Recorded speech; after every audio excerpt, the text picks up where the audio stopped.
Hi guys, it's Mimberly and welcome back to the channel. So, channel members who are part of the membership program will have known that I am going through a bunch of Caleb content this week.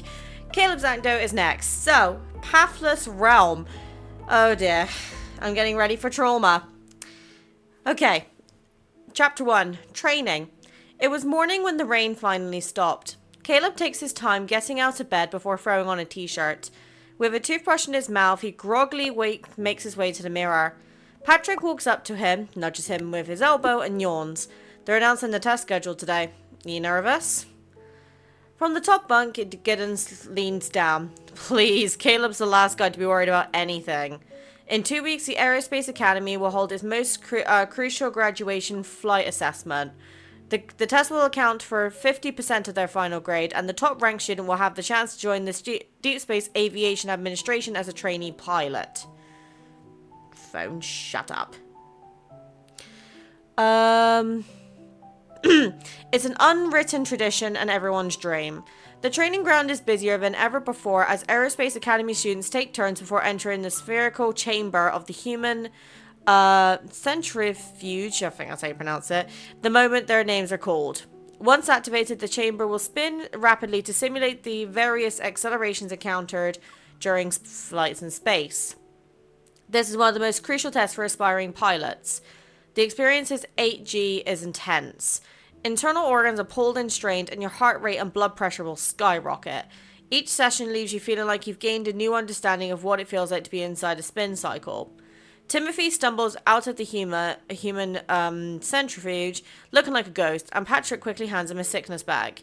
Gideon and Caleb turn away in perfect sync. They cover their ears to block out the miserable vomiting sound behind them. Caleb is the only one who walks out the human centrifuge without a falter in his step. He even lazily stretches as he walks. That stubborn hair strand, flattened by water earlier, is sticking out under the effect of anti-gravity. I'm starving. Let's grab a bite to eat after class. Come on, how can you even think about food right now? To no one's surprise, Caleb ranks first in the training. Although everyone is used to his flawless performance by now, they still grumble and insist he treat them to a meal.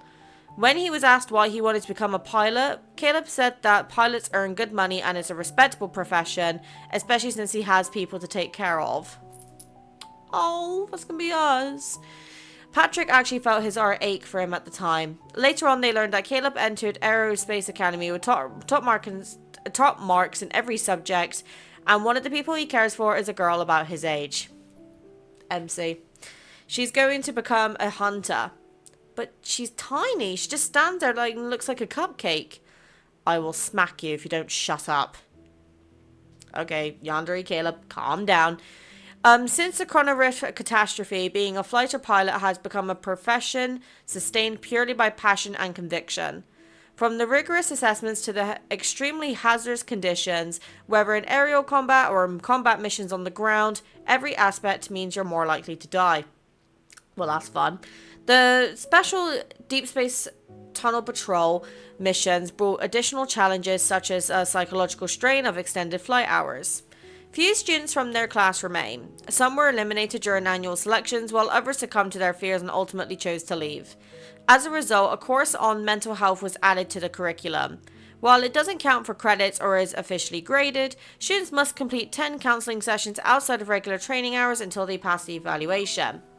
When the evaluation results are out, Caleb's mental health score is in the lowest category. It's the only subject he needs to retake, and it stands out when you compare it to his perfect grades. The issue isn't considered severe, but everyone is stunned.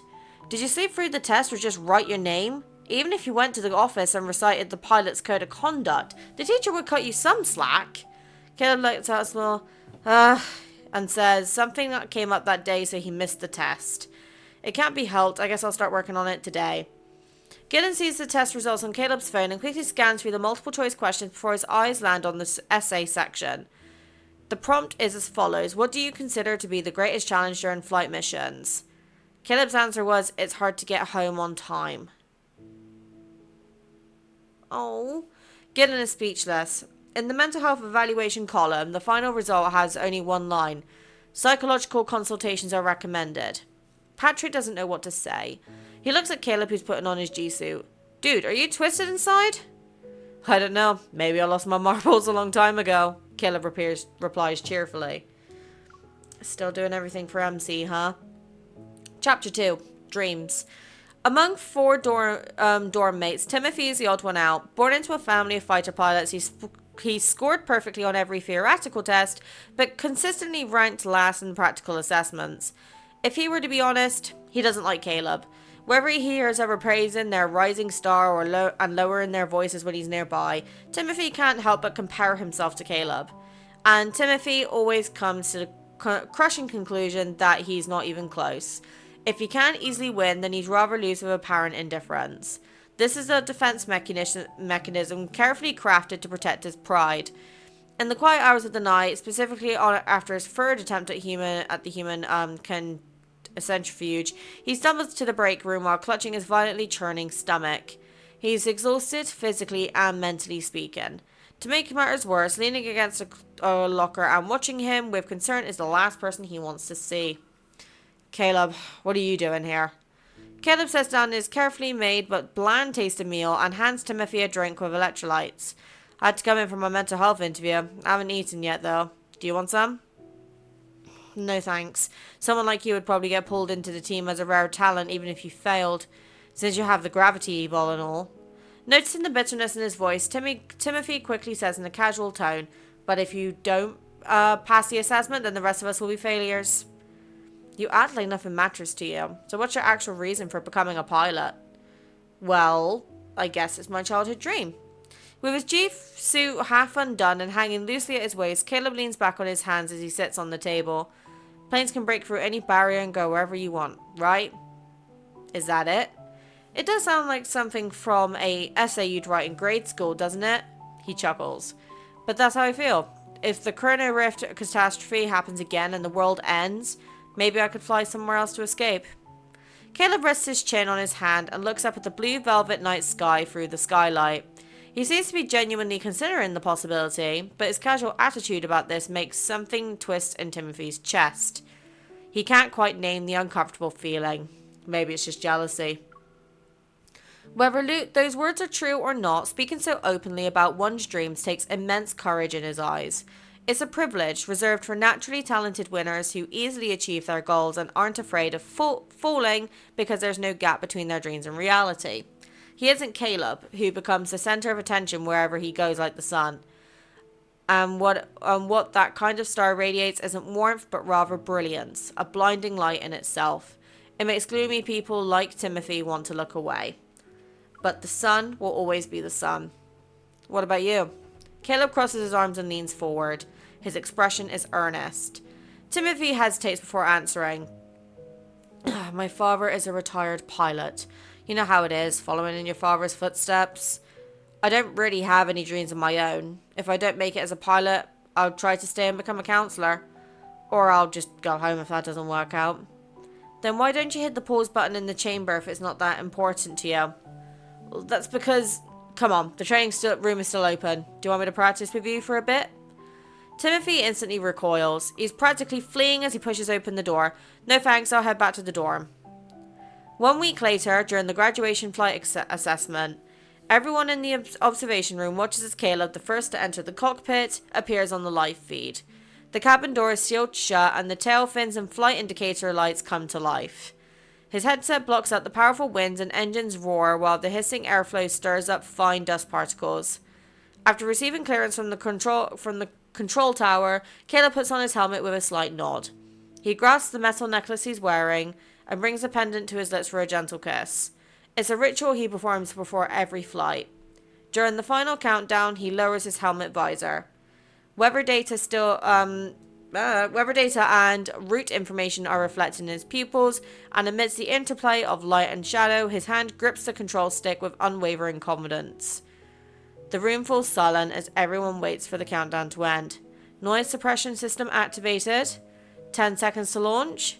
5 seconds remaining. 3 seconds remaining. 3, 2, 1. Whew, right, I need to go get a drink. Hold on, be right back. Okay, right, I've refreshed a little bit. I've drank most of my drink. I haven't drank all of it, so hopefully this should be enough to get me through the rest of this, because this is very big chapters, I must say. Chapter 3. Night Flight. The aircraft smoothly rises through the blankets of clouds and gradually flies into the pitch-black deep space tunnel. The familiar sensation of weightlessness creeps through Caleb's body and mingles with a thrilling reverberation.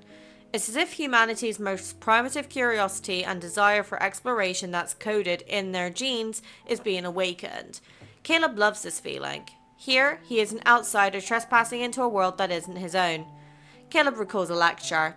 An old man from the Deep Space Academy said that even with today's rapidly advancing technology, humans have explored less than 0.1% of the Deep Space Tunnel. They hadn't even touched what lies at the other end.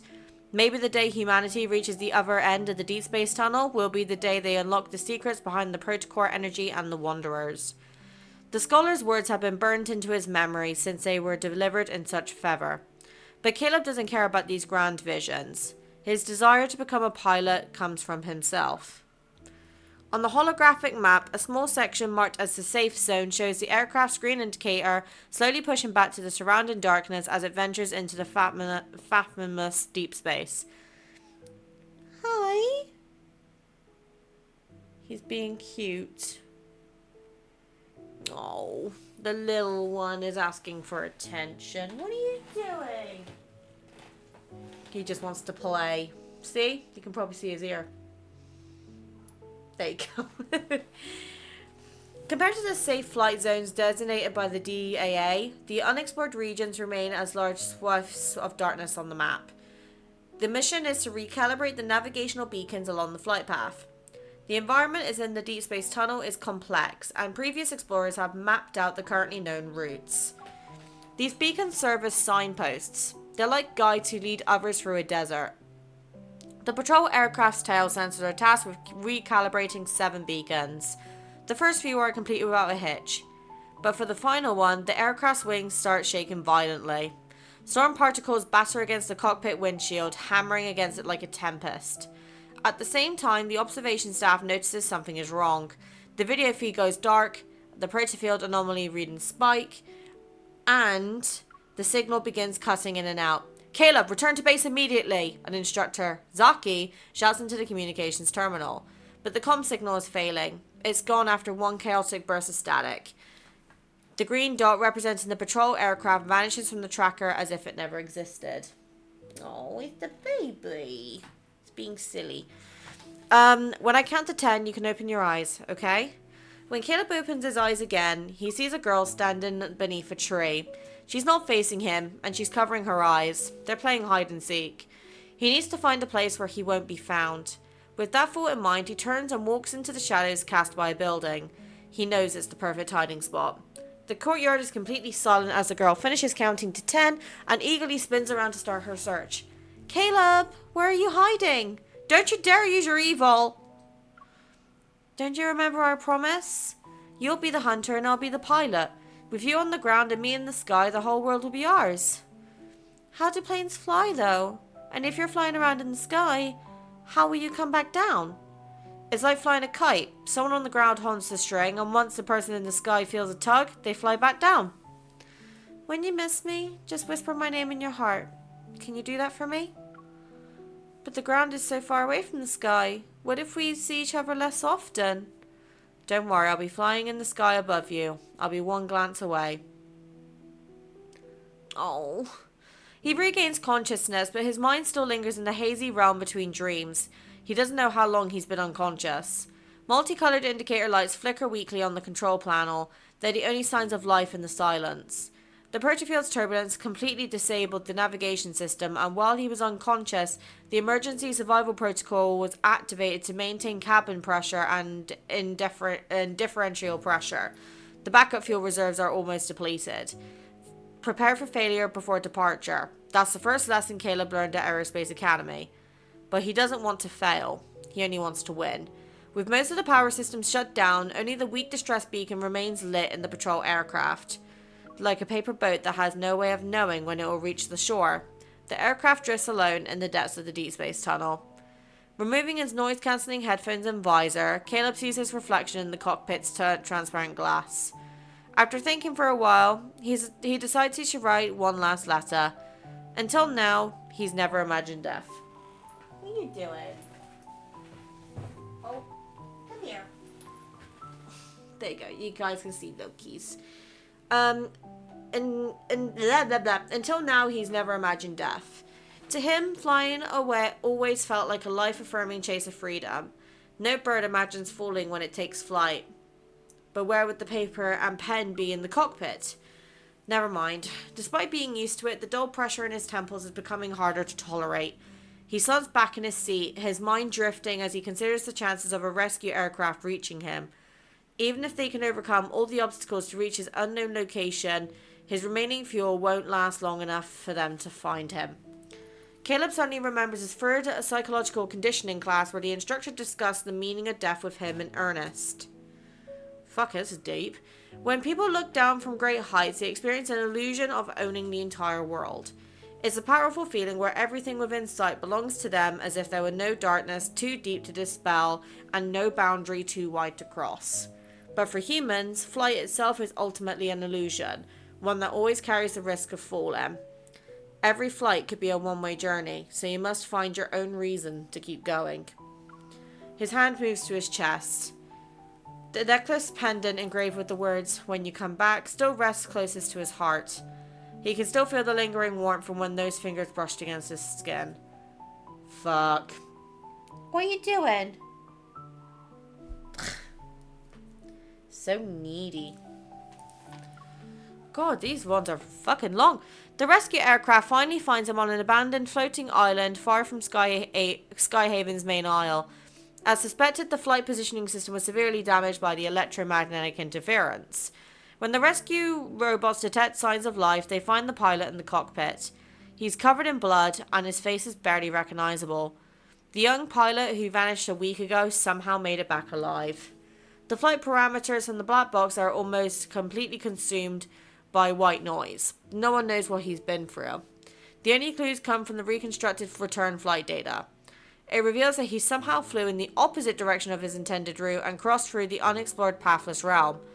The cause was 3 broken ribs and a significant lung damage. After a month of being in the hospital, his 3 dorm mates visit him. They heard about his injuries from their coach, and each step to his room was heavy with worry.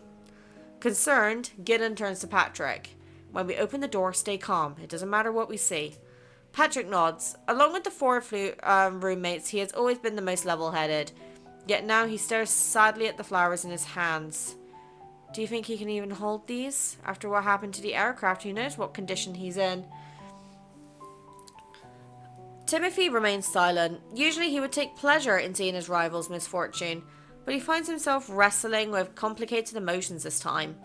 Even if he doesn't want to admit it, he thinks a brilliant shining star shouldn't fall from grace like this. Behind them, the wind pushes open the half-closed door and carries their voices into the hospital room. Their rehearsed solemnity awkwardly ends as Gideon takes the lead and steps inside. Sunlight filters through thin curtains and illuminates the game controllers and comic books scattered across the hospital bed. Despite the IV being fixed to the back of his hand, Caleb is holding his phone between his ear and his shoulder. He speaks in a cheerful tone. Got it. When you're at my graduation, I'll make sure you get a front row seat. How does that sound? Yeah, someone's here to get me for training. I'll go home for my next break, and then we can go anywhere you want. I'll follow your lead. As he hangs up, Caleb finally notices his 3 visitors standing still in the doorway. They're clutching fruit baskets and flowers. After enjoying their rapidly changing expressions for a bit, he pauses for dramatic effect. With folk serenity, he asks, "What's wrong? Do I have a terminal illness now?" Caleb survived virtually unscathed, and during his month under surgical observation from the orthopedic medical team, his vital signs miraculously returned to normal. While the hospital equipment detected that his body had been exposed to some unknown electromagnetic radiation in the Deepspace tunnel, current observations show no negative signs on his or effects on his health. He might even be discharged in 2 weeks. After hearing this, the gloomy atmosphere disappears. Gideon pulls up a chair beside the bed and eagerly gets into academy gossip. Only Timothy remains quiet, falling into his usual role as a background character. When he first heard about the crash, his initial disbelief quickly spiraled into despair. So what's actually behind that no-fly zone? Some super ancient wanderer? Or is it a legendary gateway to another dimension? I saw people from a civilization on a higher plane of existence. They keep growing pyrocaryotes as pets, and they invited me to board their spacecraft. Really? What do they look like? What do they tell you? If you want to know, you have to fly up there yourself. You... Wait, you just made all that up, right? Typical Caleb. When visiting hours are over, Gideon and Patrick share their good news. They both passed their flight assessments while he was recovering. They might even meet up in the DAA in the future. When Timmy notices Caleb's gaze turned to him, he forces himself a sheepish smile. Me? I'm not taking the assessment. Anyway, we should go. In the elevator, he realizes he left his withdrawal application in the hospital room where he was in a rush to leave. When he reluctantly returns, Caleb is still resting against the bed with his eyes closed. Why are you giving up? Caleb asks. He seems less concerned and more curious. After the accident, they lowered this year's flight assessment difficulty. Gideon and Patrick performed well, but Timothy still couldn't reach the finish line within the time limit. Admitting this in front of someone would be murdering his reputation and pride. Fucking hell. He turns and looks at Caleb for a while, but Caleb just watches him curiously from the hospital bed. It's as if he can't imagine the reason. Unlike you, I'm not one of fate's chosen ones. It's so easy for you to claim victory. Even in moments between life and death, you somehow manage to slip away. Huh. He heard bits and pieces from Zaki about how Aerospace Academy immediately launched a rescue operation after the accident. They used the final navigational data from the beacon to track Caleb down. In one of the deep space tunnel's unsafe areas, the aircraft autopilot miraculously held out for dozens of hours and carried him through the turbulence. That was lucky, huh? Surviving the deep space tunnel and getting back safely? Caleb's tone is casual, but the mirth has faded from his eyes. That's why I deliberately cut off the signal. I gave up on coming back. The fuel was below 10%. Even with the minimum power mode activated and the aircraft systems only running its most essential functions, it wouldn't buy a lot of flight time. Instead of waiting for rescue, I thought I could take a chance. Aren't you scared of dying? I am. Terrified, to be honest. Caleb calmly looks at him and smiles. But my desire to reach my destination is greater than my fear of dying.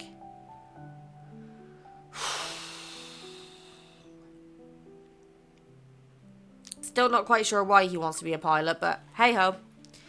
See you after our break then. Bye! His friends' voices pull Caleb back to reality. Gideon and Patrick had already run to their train. They wave at him through the window. At the same time, the train to Lincoln City appears near the opposite platform. He lowers his eyes to the message drafts pinned to the top of his screen. I'm back. After thinking about it, he slowly taps the backspace key. He can't explain why, but imagining her reaction when he suddenly appears before her is enough to make him smile. Well, look who it is. Josephine's boy is back. Caleb, take some fish with you. It's on the house. Caleb, we need someone to be the master of the household when we play pretend. Do you want to join us? Caleb declines the neighbor's invitations with a smile. As the sun sets, footsteps and voices grow soft and languid before melting into the dusk. As his key turns in the lock, the warm, familiar scent of home greets him. He enters the living room and goes upstairs. As expected, her room is the only one with the lights on. Past the slightly ajar door, he finds her asleep at her desk. She is surrounded by half-wrapped gift and unused ribbons. One card reads, "Congratulations, you passed the selection," while another says it's okay if you didn't pass. Caleb subconsciously smiles at her carefully written words. In the dimly lit room, sunset's light filters through the curtains. Light and shadow alternate as they cross her profile, and he's reminded of dusty piano keys.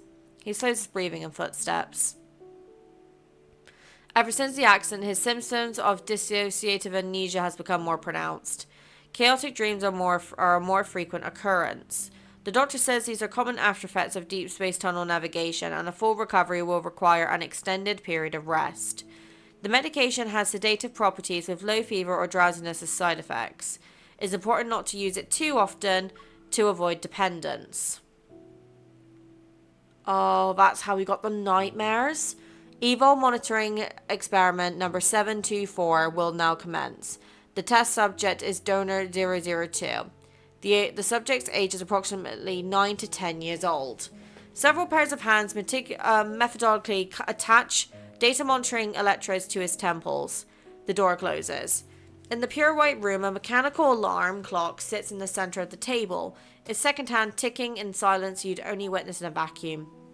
Under multiple gazes, he raises his hand. Within moments, an invisible force compresses the mechanical clock into a metal sheet as thin as Assizia's wings. Time seems to stop. He knows he's always been good at destroying delicate things. People behind the observation window say that the test subject will become a force comparable to a black hole given time.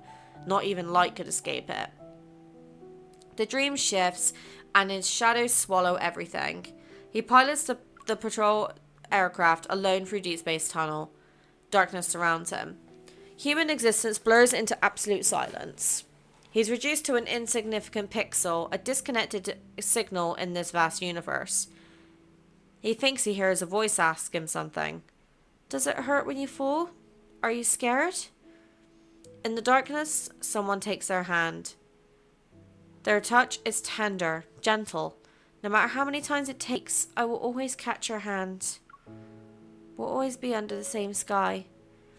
Then the warmth of the touch vanishes. When he opens his palm, he sees a seed gleaming with a silvery white light. It's something he's never seen before, like a tiny gift. In that moment, the boundless darkness closes in around him. Cold and silent, it grips his throat and slowly chokes him until he can't make a sound. These memories seem to be the only thing he can hold on to. The painkillers are wearing off. This isn't the first time he's woke up from those chaotic dreams, and these episodes have become more frequent since his return. He massages his throbbing temple and looks outside. It had started raining at some point. The door to the room adjacent to his is slightly open. Caleb goes in and sits by the headboard. He watches her sleeping face for a long time before taking her warm hand. His fingers slowly intertwine with hers. He wholly firms her hand and wonders if their tightly woven palm lines are the thread that had pulled him back. Outside, the rain continues to fall. And under the eaves, newly hatched birds in their nests raise their tiny feathers against the wind. Maybe the fledglings will grow strong, new feathers, and leave the nest after the rainy season. Do humans become attached to things like baby birds? He isn't sure. Maybe he's a trapped bird. But outside it's raining. It keeps raining, forever and ever. Maybe they'll fly their separate ways once the sky's clear. Nearly there, peeps. Nearly there. The next time Timothy sees Caleb is at the Aerospace Academy graduation. When the DAA published their selection list, Gideon and Patrick's names appeared, but Caleb's name was nowhere to be found. He only appeared at the bottom of the follow-up list as an alternative candidate with the requirement of a secondary flight assessment. Timothy thinks this must be a devastating failure for someone who's used to being first. Maybe it's even humiliating. The wide-angle lens captures the crowd in the plaza. They're under a sky where clouds flow like water and the blazing sunlight shines. Caleb stands in his official pilot's uniform. He's holding a bouquet of pale blue flowers and smiling at the camera. Wherever he goes, people's gazes follow him with admiration or envy. Their voices drop below a whisper at his name. But his eyes stay fixated in one direction, and his gentle gaze holds whoever he's looking at as if they're precious. You didn't contact me for 2 months. Are you actually not going to explain where you went? I told you it was an intensive training exercise for situations where I'd be isolated. No communication devices were allowed. Really? Don't lie to me. I'll ask Gideon and the others. Go ahead, I'm telling the truth. But why are you on a first name basis with them? Am I not enough? Come here, I got this huge bump in the training chamber. But here you are, not feeling sorry for me in the slightest. Really? Let me see. What bump? Is this a pimple or a mosquito bite? Caleb, when did you become so fragile? Can sheer determination carry someone through pathless realm? He used to think that starting a journey was important. The path itself was important. But in the end, he understands that knowing who you are and where you're going matters more than anything. After signing the transfer application and dropping his locker's ID card in the return bin, he feels a weight be lifted from his shoulder or from his heart. If every flight route has a destination, then maybe he never found his because this wasn't his path to begin with. Wow. Okay, that was a lot more reading than I was expecting, so Jesus Christ. Sorry this is going to be a long one, but... So we learned a bit more about his time at Aerospace Academy, huh? Now, obviously, I'm trying to figure out where exactly in the timeline that kind of took place. Because obviously it was regards to graduation. So was this not long before the explosion? Because Josephine was not mentioned here at all. Huh. Well, that was really interesting, actually. I'm going to be interested to see how you guys react to this one as well. But yeah, if we look at the schedule, I know what's next, and the channel members knows what's next. So, yeah, I'll see you for that video very, very soon. Take care, guys. Bye!